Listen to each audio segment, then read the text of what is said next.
What is up, Instagram? Good night, good evening, wherever you guys are. I'm coming live to you from my daughter's room. It's like these TikTok lights here. It's these special TikTok lights.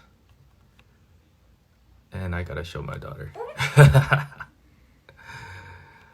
I hope everyone's doing well. I know it's a little crazy right now. It's pretty depressing, honestly. If you kind of look at the way that, society's reacting to all the news right now. I know I'm only a PT, but it's kind of a point in your life where you see a lot of these things that are happening through cycles and through generations, and it seems like not much has changed. But it's I'm hoping that as we kind of all fight through this and kind of plug along in our own ways, that we can kind of be part of the change. So, honestly, as a PT, like you're dealing with a lot of people in pain, and so like I think a lot of the things that are happening right now are a result of people in pain. So I just want to encourage everyone just to kind of do their part, right? To treat each other, everyone with love and respect, and I think all of us will get through this. But tonight it's all about Coach Gera, and I'm thankful that he can kind of get on and speak with us. Where are you at right now, Gera? Oh, thanks for inviting me. Of I'm at course. home right now in Chihuahua, in Mexico. Nice, Uh, nice. I came here for a race like 2 months ago, and Canceled. I came here for just the weekend, and then they closed the border. So, Oh, so you're stuck there. yeah, I'm kind of stuck here, but it's Oh nice to man. catch up with family and be Of here course. through these times. So, Of course. yeah, How far are you from El Paso? like 3 hours, maybe three and a 3 half hours. hours. Yeah, so not too bad. Nice. I Yeah, talked to I miss El Paso, man. you live out there, huh? Remember Yeah, you told me that. I graduated from El Paso, so that's like my Nice, second home. So what are you nice. up to right now during COVID and everything else? Uh, well, first, I was isolating. Then I actually went to my grandpa's ranch for like 2 weeks or 3 weeks. I don't Uh-huh. know. Uh-huh. That was kind of nice, being out, outdoors with animals and stuff like that. Yeah. I worked on the ranch a little bit. Nice. Uh, yeah, and afterwards, it's been a great time to just um, get things done. I guess, just Yeah. do a lot of studying or working on the business and things like that.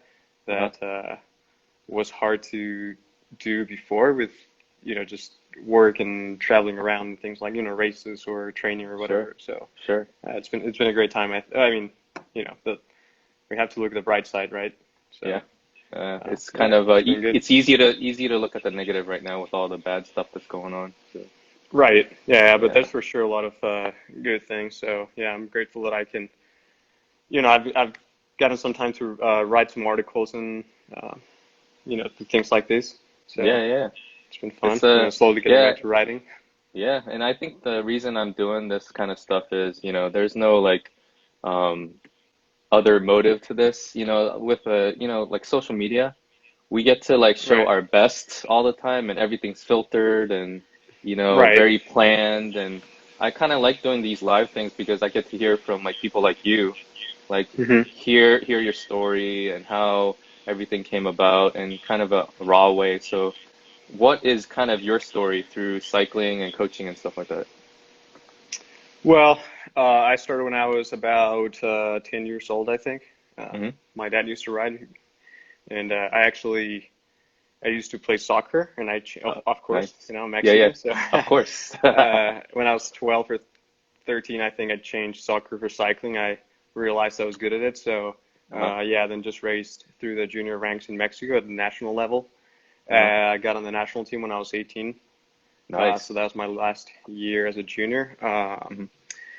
I went to Pan American Championships. I won 2 medals there. Then I went to this big junior race in Canada, Tour de la Hmm. VTV Hmm. in Quebec, and actually became the first Mexican to ever win the stage in that race. Awesome. So that was pretty, that was just a great experience. Then I went to California and raced there Uh-huh. domestically, then raced for 1 year professionally Uh-huh. with our common friend Justin. Yes. uh, um, yeah, then I don't know. I just realized that I really enjoyed mentoring other people, I've made a lot of mistakes throughout my career, or things that just Hmm. took me a long time to realize. Even just like learning how to race Yeah, yeah. in a professional Tactics. field, tactics, Yeah, yeah, or just how yeah, to, yeah. you know, nutrition, hydration, and that kind of stuff. So, Uh-huh. um, so yeah, I mean, I started coaching a junior rider from Juarez, actually, so the border with El Paso. Juarez, yeah, yep, yep. Yeah, he got some really good results. He was on the national team as well, and so I don't know. I just Uh-huh. realized that I really enjoyed uh, being able to, um, share my knowledge or share Yeah, my yeah, experience, and then studying stuff about the human body. That's been pretty exciting too. yeah, yeah. It's quite a perfect machine, I would say. Yes, and it's almost And it's impossible to ever understand all the little intricacies of it. right. The Yeah, more yeah, I try to learn about it, the more yeah, confused I am sometimes. yeah. I mean, even as a PT for 15 years, I'm always learning new things. So it's like you'll never understand the human body and how it Right. responds sometimes. Yeah, yeah. I So think Joe said something last like 2 days ago about the yeah, human yeah. body being able to do amazing things, and yeah, that's So how I true. feel about it too. Yeah. So So anyway, true. you were gonna say Yeah, I something. mean, for you, like it seems like your passion is coaching now. So tell me about like kind of your coaching business and how you're managing that right now. Uh, you mean with a crisis with the COVID, Yeah. Well, yeah, during the COVID, or yep, just uh-huh. in general? Just in Well, general and the COVID, yeah. in general, I don't know. It's I think you probably saw the article I wrote about it Yeah. being science and art, and I think it's a mixture of both. The Yeah. science is quite exciting to learn about the human body and all the uh, physiology and all that stuff. And I think Uh-huh. I've Uh-huh. also been using tools like WKO, which are Yep. really fun to play with. Super And geeky. right, yeah, and being able to quantify all that, uh, the strain and all that stuff, right? Yeah. That you cannot actually see unless you go into a lab, but these tools provide you with that other Yeah. Yeah. aspect. But then, um, yes, I said, I like to not just prescribe training programs, but to teach athletes how to do things. So I try to explain, I don't know what the purpose of certain workouts are, things like that. So I like to, again, be more of a mentor, no, Yeah. Yeah. more of a mentor, not just a coach. Yeah. Yeah. And so right now with the COVID, I think it's been hard, but also um, just a matter of keeping athletes motivated, Yeah. and that's been hard without races. Yes. Yep. Uh, but you have to make them see the bigger picture, I guess, right? Yes. Yep. That is, Yep. there may not be races right now, but all they do or not do right now could also affect how they perform whenever they come back, right? If For they just sure. sit on the For sure. couch for the next few months, it's going to be tough to come back from that. But For sure. um, Yeah, it's so yeah, almost like you got to approach it like a backup player or like, if you're not the starter in like a basketball team, you're like the sixth right, man. It's like you almost have to have that mentality to be ready at any moment. Like you got to be ready right, to go. Yeah. And that's right, hard. Like, exactly. and that's something like it's almost like how do you motivate them? How do you get them to get that edge, like get it ready at any moment that they have to go? What do you do, I Uh, guess, as a it's different for every athlete, I guess. yeah. But I've been doing probably more, I wouldn't say testing, but just hard Hmm. efforts to spread through the cycles, Uh-huh. just Uh-huh. to keep them doing something. Or riders, I, right now Swift is It's a the big easiest hit, I thing to guess, yeah, yeah, yeah. right? Yeah. Yeah. And it's a way to race. So I definitely Sure. encourage athletes to get on Swift and race if they want to do that, Uh-huh. or just also have weekly goals of Sure. of course, I use Training Peaks. I'm sure you use it too, and Yeah, it yeah, yeah. shows you that, how it turns green when you complete the workouts. That's So, motivation. right, that's a little Yeah, thing yeah. that I think is Yeah. motivated for an athlete and a coach to see the whole week, Yeah. just completed. Turn Um, green. Yeah. turn green, right? So I don't know. And again, just I try to talk to some of my athletes every week, just Hmm. do video conferences and Hmm. ask them how they're doing, what they're struggling with, and Yeah. even what motivates them. So even if you go on my website and you apply for coaching, I have this long form, Hmm. and it has a lot of questions about yourself. And Yep. one question is what motivates you, or what drives your motivation up, and what drives your Yep. motivation down.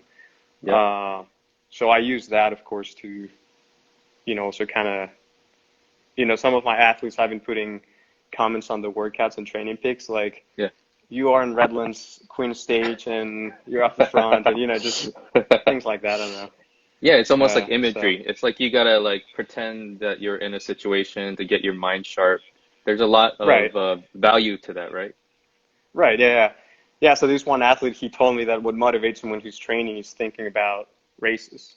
Yeah, yeah, When yeah. thinking about past races or future races. So that's Yep, why I yep, started doing this, and yeah. I definitely saw improvement in his training, I guess, because he was doing all the training indoors and he just wasn't used to it because Yeah, it yeah, was yeah. mentally tough. And Yeah. I started doing that, and it seemed to have a good effect. So, uh, Yeah. yeah. So actually So yeah, speaking about indoor training, I think you wanted to mention a little bit about like indoor training, and I know a lot of people right now, especially with COVID, they're like on the trainer a lot more in Zwift. Like right. what are the values of indoor versus outdoor training, and why is this so important? Well, I think indoor training is really good for just getting the job done. So if you don't have a lot of time, Yep. or you just want to jump in the trainer, do the intervals, I think it's really good. And I mean, Uh-huh. as a physical therapist, the motions of Yeah. the dynamics of the body on and the bicycle on the trainer are completely different than when you're Sure. outdoors. So Uh-huh. from that perspective, I think it can be good that it kind of forces you to really have a rounded pedal stroke or whatever you want to Sure. call it. Yeah. Yeah. Uh, Technique. right, it's a pedaling Hmm. technique, but then Hmm. um, once you go out, of course, races are outdoors. Well, Uh-huh. unless it's a Swift race. But Sure. uh, and I've realized with some of my athletes that they've been training on Swift or on the trainer for the last 2 months, Uh-huh. that now that they're going back outdoors, they kind of lost a little bit of that ability to pay attention to the external factors, Yeah, yeah, yeah. Yep. right? So when you're on the trainer, you don't have, some trainers even adjust the power as you go. Hmm. You don't have to Hmm. even think about it, you just have to keep the cadence, right? Sure. And so it does everything for you.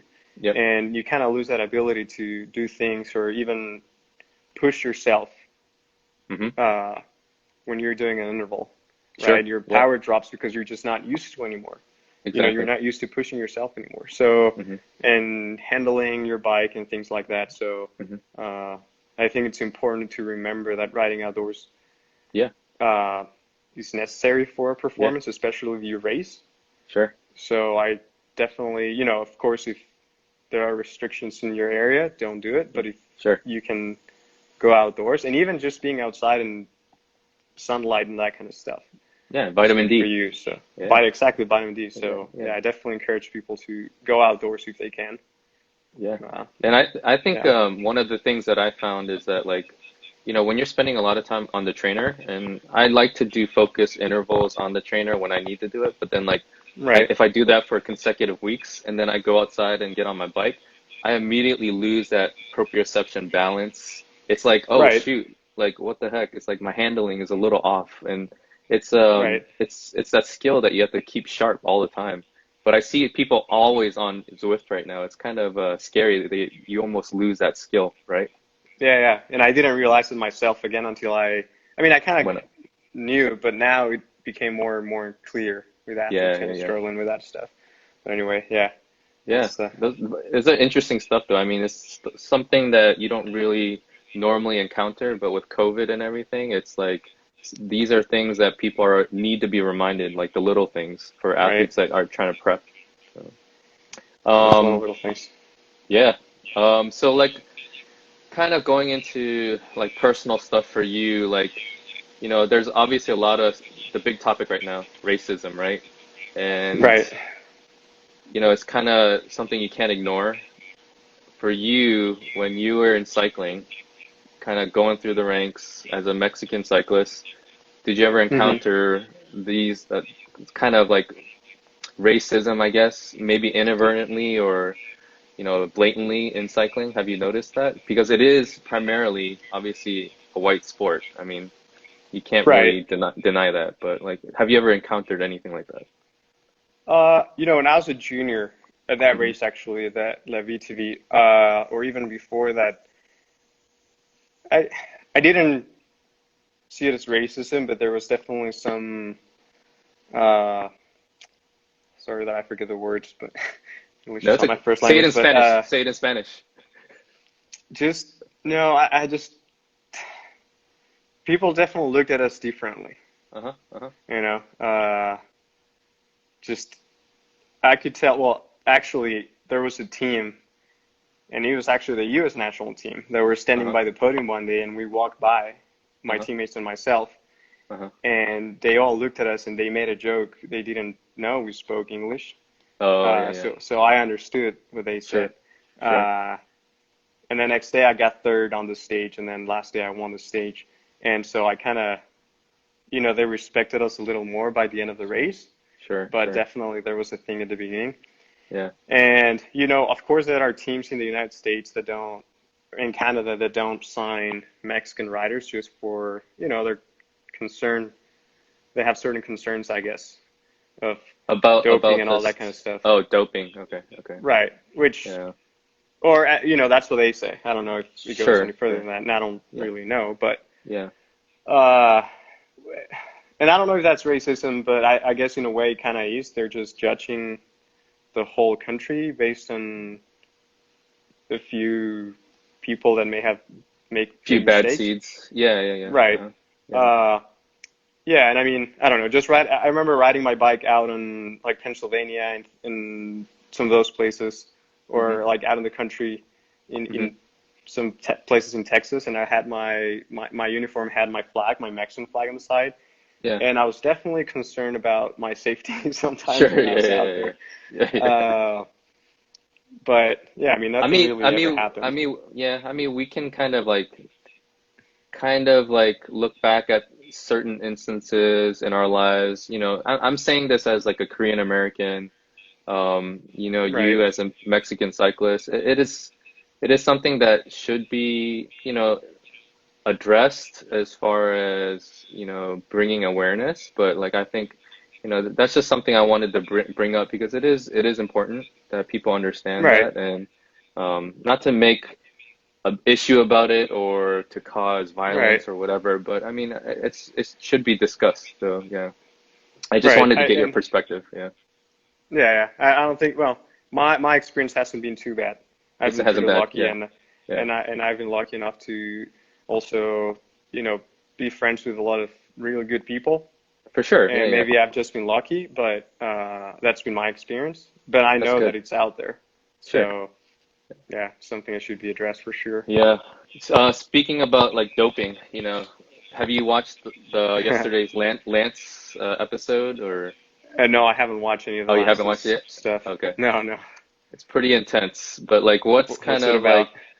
like obviously he's Lance. He Right. kind of it shows his like where he came from and he's not really apologetic about his interaction with cycling and it's actually kind of intriguing. But what for you with most recent doping allegations and stuff like that and like with Mexico and stuff like that, have you had any insight into that and your opinions and when it relates to doping?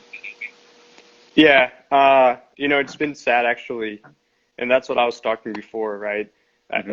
I was part of a generation of cyclists between 2011 through 2015 or 16 maybe that we worked really hard to kind of uh, bring Mexican cycling, higher up the ranks, or just putting ourselves out there and gaining the trust of these teams that I was talking about before.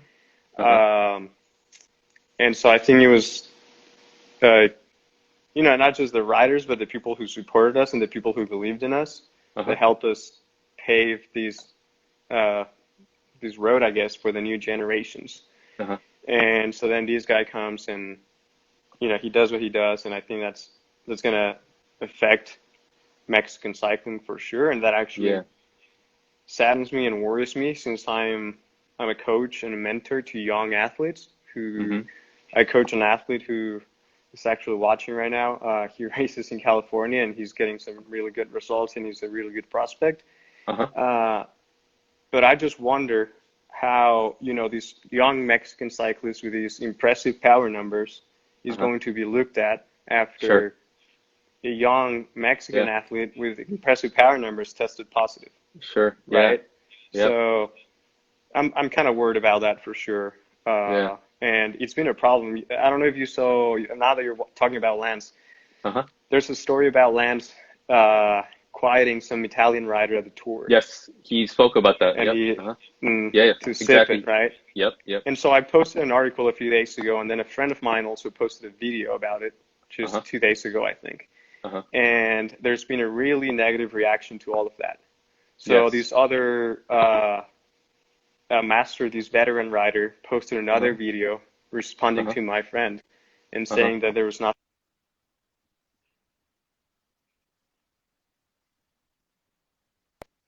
just kind of telling us to, you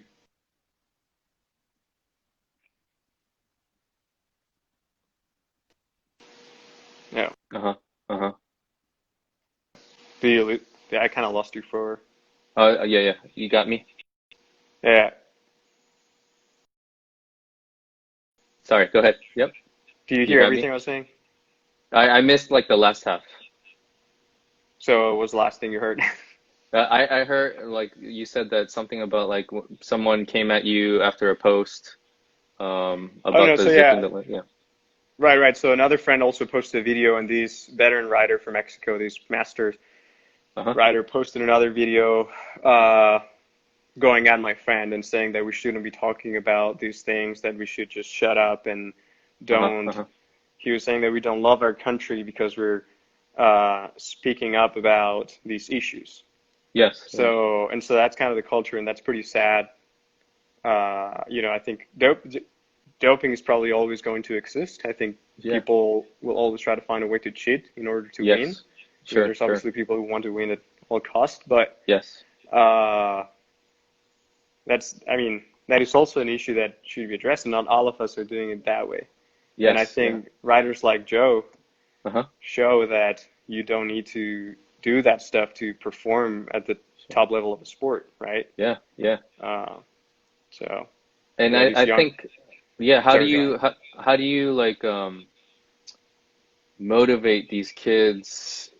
And I guess there's a lot of education, right, on your part. You have to kind of teach them to be clean and almost be very deliberate about that, right?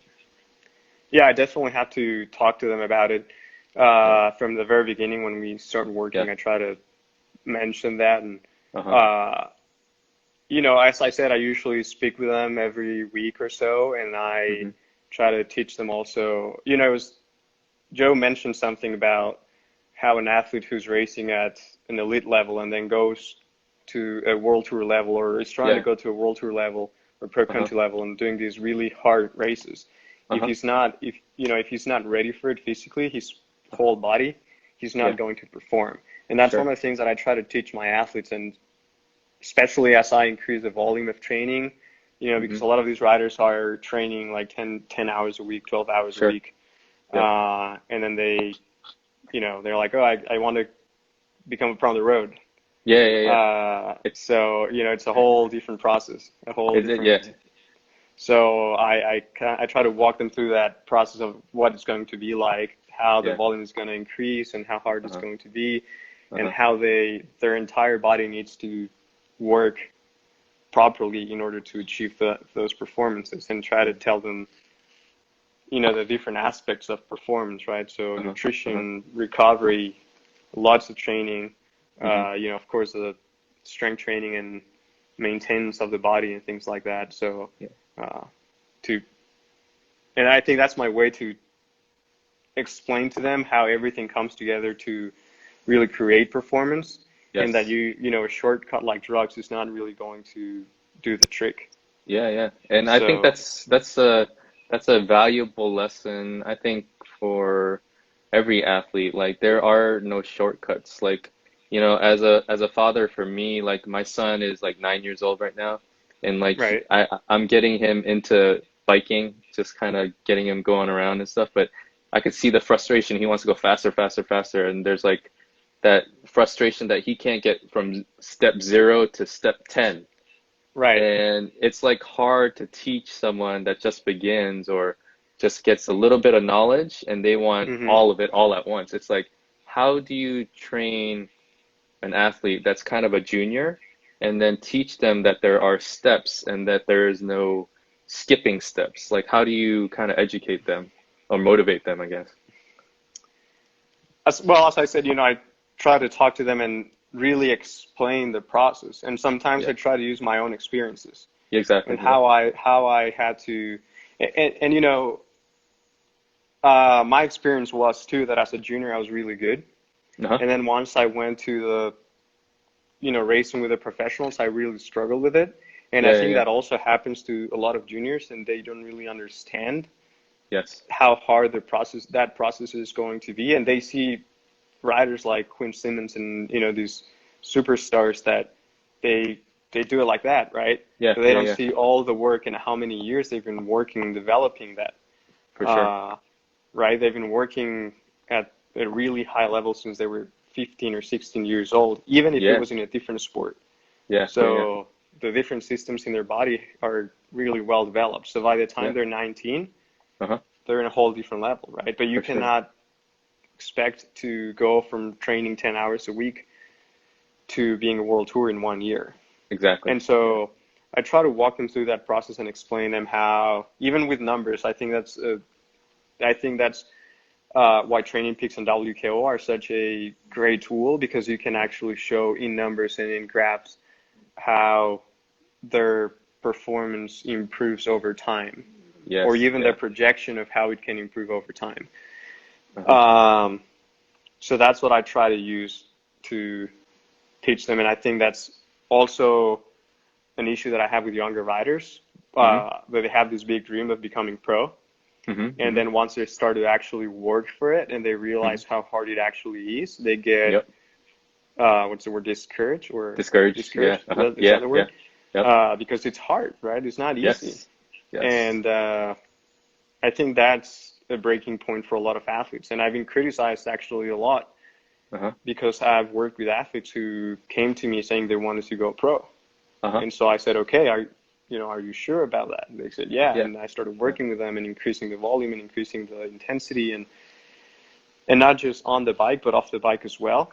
Yep. Yep. I used to do training camps with some of the athletes when I was still racing.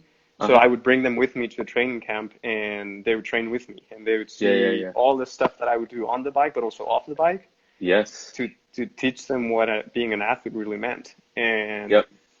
there's been athletes who just can't They handle it. can't do it. Yeah. And I Right. think that's And that's yeah, like that's a huge point that you make. It's like not only for cycling or professional sports, it's across the board, right? For you, right, now that you own your own business and you see the sacrifice that you have to make and all the little right, things that you never saw behind the scenes, it's like it's an eye opener. You're like, holy crap, this is like way more than I ever like signed up for.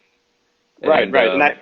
Yeah, and I yeah, even go ahead. find myself in that same situation of I want to know all these things and all the Yes. physiology and Yeah, all yeah, yeah, about the yeah. human Yeah, yeah, body, and yeah. I just can't, right? And I cannot do it Yes. fast enough. And I see Yes. guys, I look up to guys like Jim Miller, who's a great coach for the Uh-huh. U.S. national team, Yeah. and I'm I want to have the kind of knowledge and the ability that he has, but Yep. Yep. and I just can't do it fast enough. I don't I have enough exactly. hours in the day. But I mean, it's just But like it's that mindset that you already know as an athlete. Like, right, I spent all those times doing hard intervals, even though I don't know where this is going. Like, I know that right, this grinding and the processes that I have to take are all adding up. And so it's the little hmm, things that I see for myself as people ask me for like business mentorship. I'm like, you have to be willing to do all these little things, all these little things on the computer, like writing right, invoices, like fulfilling all these things. It's like no one ever tells you about that stuff. And I think Right. as a coach, that's invaluable for you to give that experience for them. Yeah, I was gonna say something and I kind of forgot. It's okay. But yeah, I mean, yeah, I agree with that. It's really hard, and people don't really see that other side of it and that Yeah. effort it really takes. And I think, yeah, I remember, and that's why it is also really important for an athlete to trust their coach. And I Yes, think for also for sure. an athlete, it's very important to work with a coach who is excited. This is something a former coach told me. If Hmm. you're an athlete looking for a coach, you Uh-huh. should, and you really want to take your performance to the next level, you should be working with a coach who is exciting to about working with you. Yeah, yeah, yeah. Because, you know, if you're an under 23 athlete and you hire a coach because he's really good but he doesn't really care about you, he's not going to pay the attention that you need. So So you need true. a coach that's really invested in what you're doing. Yeah, So that you're almost like a project to them, right? exactly. Uh, and so, but also you need the athlete to really trust you as a coach because, as Yep. like you said, sometimes you don't even know how. You know, I have athletes who ask me a lot of questions all the time, Uh-huh. and who what I really appreciate it because it shows me that they are also as They're invested interested. as I Yeah, am, right? yeah. But there's athletes who don't ask questions, Hmm. and those athletes really need to trust the coach and know that maybe they don't know how that specific day is helping them Hmm. or what the effect is going to be in the bigger picture, but they Hmm. need to trust you that you know what you're doing and that Exactly. you're doing it for their, for their, what's the word? Their benefit Yeah, or yeah, their good, for their right? Yeah, benefit, right, for their yeah, good, right, yeah, yeah, yeah. yeah. So it's very I important. think, yeah, that's so true. I like it's always like the saying that no one cares how much you know, it's how much you actually care, right? And I think Right. that goes for every coach, every person that's in leadership. Like no one's Hmm. gonna follow you if you don't care. Like who cares about someone that can just like spit out information or give you the workout Right. plan? That doesn't mean crap. So I think that's why, it's so valuable to have someone like you as a coach to like guide people Right. along and actually care for people. So Right, that probably relates to what you do. I mean, you need people to trust you as a physical therapist when you're working totally, on their body, and that totally, yeah, you know what you're doing, right? yeah, So, yeah. yeah, And sometimes, it's sometimes it's not a match, right? A lot of clients that I right, have, I know right off the bat, and we just don't match as far as like, obviously I'm not going to be the best for everyone. And for you, it's probably that interview process that you have to get to know them, their goals, and right, the way that you kind of interact with them. So it's hard. It's hard to find that perfect unity. right. Not everybody thinks the same way, Yeah. and Yep. sometimes it's hard to even make athletes. I obviously work with a lot of athletes in Mexico, and Mexico is Uh-huh. a little behind in a lot of the science and technology. Is it? And I've been, yeah, I mean, Yeah. WKO is barely used, Oh, and really? even Okay. training picks, yeah, I mean, Oh. it's being used more. But I mean, power meters, I have a lot of athletes who didn't use power meters up until this or last year. Why is that? So Is that because of economic like stuff? Like, probably, okay. yeah, I mean, Yeah. yeah, I mean, I don't know, the average American makes, I don't know, like A lot. 5 grand per month. And Yeah, at least. Yeah, probably. right, the average Yeah. Mexican makes probably about $1,500 a month, the That's average, tough. right? Yeah, So, yeah, yeah, I yeah. mean, buying a power meter, that's what, $500 to $1,000. That's not a cheap Uh, it's purchase. not a Yeah. cheap investment, right? So, Yeah, yeah. uh, but sometimes I have athletes who still think about training or performance as, you know, just how fast they can go, right? Yeah, Speed yeah, yeah, yeah. wise. Sure. And it's hard to make them understand how, or all the things I know Uh-huh. about the science behind what I'm doing. Yes, yes. So that's interesting. But anyway, Yeah. Yeah. No, that's good. So like some of the things I wanted to ask you, and by the way, if you guys are watching, you guys can ask questions on the bottom. There's like this little rectangle question mark thing. You guys can feel free to ask questions in here, and then I'll have Hera um, answer them, I guess, as we go along. But so, beginner mistakes. What are kind of the beginner mistakes for cyclists usually? oh, so many. First one, What's the number one? not Number one. hiring. not hiring a coach, I would say. Yeah, for sure. I Yeah. think a lot of people, because they're new to the sport, they think they need to kind of struggle by themselves a little bit and then hire a coach. Yep. Uh, but you know, you think about it on a like academic point of view, right? Uh-huh. Usually people go to school when they want to, I don't know, if you want to be a doctor or you want to be a physical therapist, you go to school for that, Uh-huh. right? Uh-huh. I don't know. And so they start with the basics and they teach you the basics and they take you through the process until, you know, you're a physical therapist. And Yeah. I think this, you know, it's obviously different, but I think in the sport, it's kind of like that where people tend to take so much longer to understand or just become better athletes or Uh-huh. even suffer with injuries because they're doing things that they think are good for them, or people that read articles Yeah, and of people that give them an opinion and they take the opinion as a rule for and sure. Yeah. they don't see that, Mm-hmm. you know, as you know, a coach will tell them what is good specifically for them, not the general rule. Mm-hmm. Um, so I think that's one thing. And then there's obviously athletes who get into the sport. You know, I've seen athletes who maybe their friends ride bicycles or something, and they get into the sport and they see their friends Mm-hmm. are really fast, Mm-hmm. and they want to be as fast as them, and so they start Yep. to work way too hard. Mm-hmm. Uh, and then there's a combination of, as we were saying before, not getting there fast enough, so they get Yeah. discouraged, Yeah. or just overreaching and overtraining and being too tired and just hating it. You know, Yes. they end up hating it. Yeah. So working too hard is definitely an issue. Inconsistency is another issue. Uh-huh. Uh, What about Nutrition. people, what about people that are always going hard all the time and doing group rides all the time? I know a lot of people that only ride in groups. Yeah, I don't think that. See, I see a lot of people doing that. Yes. You know, riding in groups is really good if you're getting ready for a race, for example, Sure. and you're trying Yeah, to get yeah. that speed in, that Uh-huh. race pace, I guess. Yep. But it's not really any specific, right? So it's not really helping your endurance because they're not usually long enough, Uh-huh. or you're not usually working on that endurance zone that you should be working to achieve Uh-huh. that. Uh-huh. Uh, and some of those rides are also not hard enough to really, uh, you To know, get a response, right? stress, right? Physiological response. To Yeah. get it, yeah, right, to stress in a specific Yeah. uh, physiological system or whatever. But yeah, Yeah. so so I don't know. I'm not a It's big fan of group rides all the time. Yes. Yeah. Uh, Because I see people all the time, like people will do that. Maybe because it's more the social aspect, but it's like right, if you really want to get better, you gotta grind it out solo and do those hard intervals, to elicit like a response and adaptation and all that stuff. And it's hard for people to get that. And I think that's where a coach becomes very valuable and be like, hey, you gotta chill with the group rides, do some right, solo stuff, and work on some specific goals, right? right. And you know, it's hard too because sometimes you get athletes who want to improve and want, you know, they hire you as a coach and they want to Uh-huh. improve.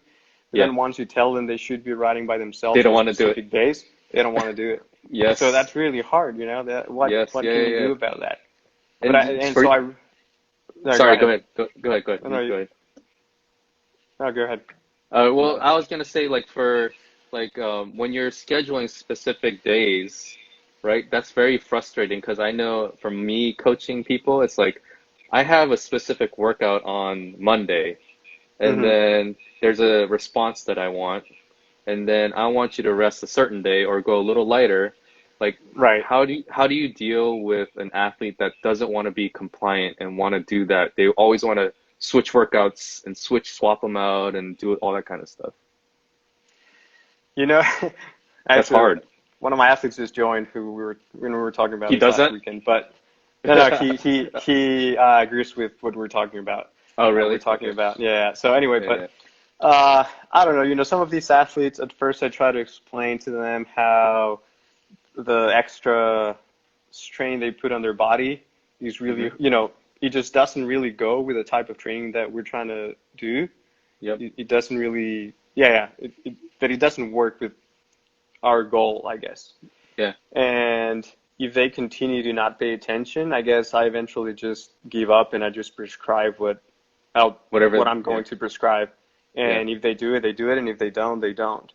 In the Yeah. end, and this is going to sound really bad, but in the end, it's their money they're You're right. wasting, Yeah. Yeah. right? It's their money and their time. Well, I guess it's my time, but it's their Hmm. money. Sure. So if they want to continue to pay somebody to not pay attention to what they're being told, then there's nothing I But can do about it. And it's sometimes I it's fire people. Well, I honest, yeah, fire people. that's something that's like important because it's frustrating, super frustrating for me because my personality is like I want so hard for them to understand how much potential that they have, Right, and it's like super frustrating. I was like, it makes me so angry, and it's like I'm spending all this time trying to get you better, but you don't want to follow a right. plan, and that's Yeah, yeah. how do you deal with that as a coach and not get discouraged? I don't know. As I said, That's at hard. first I try to explain. Yeah, it's really hard, and Yeah. sometimes, I try to explain the the benefits or the losses that they get from not that happen from not paying attention to what I tell them to do. But Uh-huh. again, it gets to a point where if they don't want to listen, then there's nothing I can only do what I can do. Sure. Yeah. Yeah. And because before when I didn't have as many athletes, it was fine for me to like take the time Yeah. and talk to people more. Yeah. Yeah. Yeah. But now, uh, it's my time that they're wasting. It's Yes. hard when they don't pay attention. And Yes. last year, I think I was working with this athlete. He's a great friend of mine, and we Uh-huh. had this big project with him. Uh-huh. And I was coaching him, and he was doing well, but only when I was with him, like when I Uh-huh. was in El Paso, and we would train together, and I could train with him. Mm-hmm. But whenever I left for races or training camps or whatever, he would just do whatever he Fall wanted. off. Yeah. Yeah. Right. Yeah. So at the end of the season, I had to tell him that I just couldn't coach him anymore. He wasn't Dang. worth my time and his money. You're So you're you're it's you're a tough, but better it's tough though. yeah. You're a better man. I think takes a lot of maturity to do that. Yeah, Yeah, that's hard. That's but hard for me. it's hard, and I mean for me too, right? And especially Yeah. because over time you also develop this friendship with athletes. They're not Yep. just your athletes, but they're your friends to some extent. Sure. Exactly. And so it's hard to tell them like, look, I don't want to work with you anymore, Yeah. Yeah. Yeah. For sure. without hurting their feelings, I guess. But That's tough. so Uh, yeah, um, so intervals. What kind of intervals do you like? I know you like to do some hit stuff, right? yeah. And then Right. what is kind of like your favorite interval training kind of thing? You mean for myself or to prescribe? For yourself and prescription. For myself, I really enjoy when I was racing. I really enjoyed sweet spot intervals, so Uh-huh. like Uh-huh. 20 to 30-minute intervals with Uh-huh. really short recovery. So we would end up Uh-huh. being like an hour and a half at sweet spot, Uh-huh. Uh-huh. and just that zone that kind of hurts, but not really.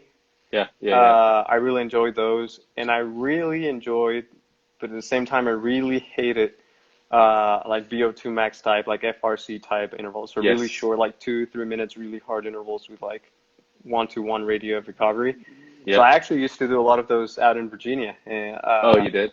in this climb by Susan's house. Uh, Oh, Thomas Mill or Not Woodburn? Thomasville, but it was nearby. I don't Yeah. know the Yeah. name of Yeah. the climb. I don't know. Okay. Okay. I can show you in the Strava later. Yeah. Yeah. Yeah. Yeah. But uh, yeah, I don't know. I just really love those intervals because they would get me going after like Yeah. 1 or 2 weeks. I could Yeah. already feel the difference. Nice. And to prescribe, I don't know. I guess I really like those two. And depending on the athlete, I've been using a lot of really long tempo, so Uh-huh. from 30 to 60 minutes, Yes. and that's proved to be very uh, useful, especially for endurance athletes or I guess Yes. longer distance Yeah. athletes, like mountain bike marathon racers Yeah. or road Yeah. racers. Yeah. Uh, but obviously just during certain periods of time. Like right Sure. now, I kind of went back to that phase with some of the athletes. Uh-huh. Since racing, But, so sorry. oh, so it's like building the aerobic base again, and then doing a lot of extensive aerobic stuff like that. Right. Yeah. Yeah. Yeah. So I've been Yeah. I've been using a lot of that. Yeah. I think you can continue to do that, and because some of that work doesn't have to be as specific, Mm-hmm. so you can just tell them to go right long and ride Yeah. kind of hard in climbs, Yeah. or just go hard for some hours or something. Yeah. Yeah. Uh, so it's not as training in the sense that, you don't have to follow this very specific training, but you're still working pretty hard. Yeah. And yeah, it'll give you time to get the more specific adaptations once they announce when the season will resume again, I guess. I agree. I So, totally agree with that because I'm on the same thing. I've noticed in the last 3 weeks, I've changed hmm it to like long tempos. And for hmm me, I'm like a total sprinter phenotype. So Okay. I've noticed huge improvement just from doing these long tempo rides.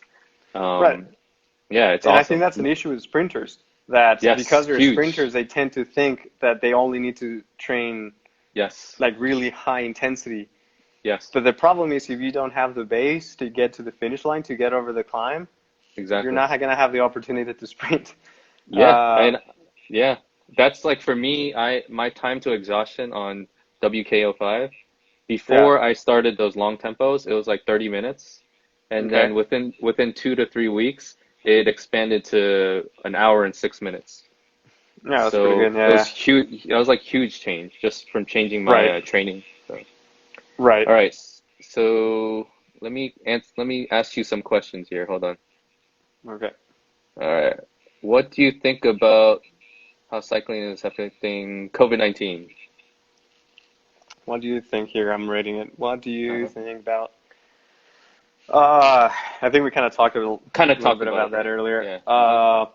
But yeah, I mean, it's just hard with people have to adapt to different uh, types of training, like indoors, or uh, for a while also reduce the volume of training of my athletes, just Uh-huh. because there were restrictions. And Uh-huh. one thing that I did for a while was that I wouldn't prescribe more than 3 hours. Uh-huh. And if they wanted to, or if they wanted to ride more than 3 hours, I suggested that they would ride 3 hours, come home, refuel water, food, and then go out again to avoid Uh, stopping on public places and stores and uh-huh. things like that. Uh-huh. Um, and yeah, I mean, it's just been a weird. I don't know. I'm not sure, but I'm not sure what it's going to be, but I'm sure it's also going to have an effect, a physiological effect on athletes, because during this time they're usually going through different phases and different Sure. intensities. So their Sure. bodies are going through different types of stress, I guess. And Uh-huh. during COVID, I guess, they just haven't had that. And Sure. then mentally as well, it's just training. And so, yeah, I think it's affecting it in just so many different ways. Um, Alexandroga asks, what do you think about Graciano's live on Facebook about Flavio That's de what they, Luna video? right. So that's the video I was talking Is that about what you earlier. talk about? Okay, yeah, yeah, Yeah, I think that's yeah. Yeah. I think that video he made was a very uneducated video. I'm gonna have to watch it. Uh, You have to yeah, send you me a kind of have link. to. Yeah, do you understand Spanish? A little bit. When my days in El Paso, I can get by a little bit. Right. I'll send you a link and Yeah, yeah, see if you understand it. But yeah, I yeah. think it's a very uneducated. He's speaking from disinformation, Uh-huh. and he's saying that because he has 30 plus years of experience in the sport, he knows Hmm. all about it, Hmm. and he's seen a lot of bad things and stuff. Hmm. But I think that makes it even worse. Hmm. That having seen so many bad things, then now he's telling us to shut up rather Oh, than that's right, rather than supporting the new sure. generations. Uh, so yeah, I just It's tough. completely disagree with him, but that's his own opinion, and he's Yeah, entitled to sticking it, I to it. guess. All right, and then Edwin asks, a trainer program can be only indoors? I think we kind of talked about that, but what do you say? Yeah, so I don't think it can only be indoors. I think it has Hmm. to be. Well, it depends, right? If you're doing it just for health, I Hmm. mean, even just for health, you may want to get Of outside every course. once in a while to get that vitamin D and just Yep. even breathe fresh air and be outside. Hmm. So I don't really recommend only indoors training, but if that's Hmm. all you can do, of Hmm. course, it's better than nothing, and Exactly. at least you get to exercise and Yep. move. Totally agree. So, Cool, what's your man. thought on that? I think indoor you can be very specific, and I actually thought about like telling people to when they have to do intervals, like experimenting with just turning off the erg mode and then Right. trying to hit their intervals so that they get used to pedaling and um, Right. getting a little technique involved. I would Hmm. think there's some value to that. So. So how do you balance yourself or with your athletes when you have to do longer trainer intervals, like 20 or Oh, do you that's ever do like rough. 20-minute intervals on the trainer Yes, or yeah, like and I hate 30, it. 40? I hate it. Yeah, So what do you do? I try to split them up and kind of hide very short interval like rest periods to kind of like build Okay, up, yeah, so my I see. tolerance to it, and then try Right. to mix it up a little bit just to trick the body. So Right. Yeah, it's yeah, tough. it's tough. Mentally, it's easy to lose. I can't do what you can do for hours and hours on the trainer. So What's that? I kind of lost. I can't do what how much you can do on the trainer with the hours that you spend on the trainer. Yeah. Well, I don't spend that many hours anymore. All Yeah, right, for that. one more question. When you think the races come back? Ooh, that's tough. Uh, I don't know. I've seen some local races in El Paso announce Uh-huh. they will they will organizers announce that the race will happen in July. Wow. So I don't know. I've seen some races in the what is like the Middle East or something Yeah, or I saw Turkey. that. I don't know. I can't Yeah, remember. yeah, yeah. Or Asia. I don't know. Uh-huh. There's some races going on right now, and actually, I think in some Northern European countries. Hmm. I thought I don't know, but in this part of the country, I don't know. I would say the officially the higher level Hmm. races. I think I don't know August the earliest. Yeah. If, or Hopefully soon. who knows? Hopefully Hopefully soon. soon, yeah. Yeah. But we'll see. Cool. Cool, man. Anyway, yeah. Thank you so much, man, for Well, hopping thanks on, for man. having me. Yeah, Appreciate your that's great. time, dude. But yeah, next time you come by to Northern Virginia, I'll take you out for Korean barbecue again. Awesome. That sounds great. I've been missing that actually. Awesome. Well, you should come to El Paso too. Visit Oh yeah, yeah. I need to have some good for the Mexican good food old again. days. Yeah, I miss it. So, Yeah. Anyway, well, all right, thanks. brother. All right. See you soon then. Thank you. Thank you. All right, bye. Bye.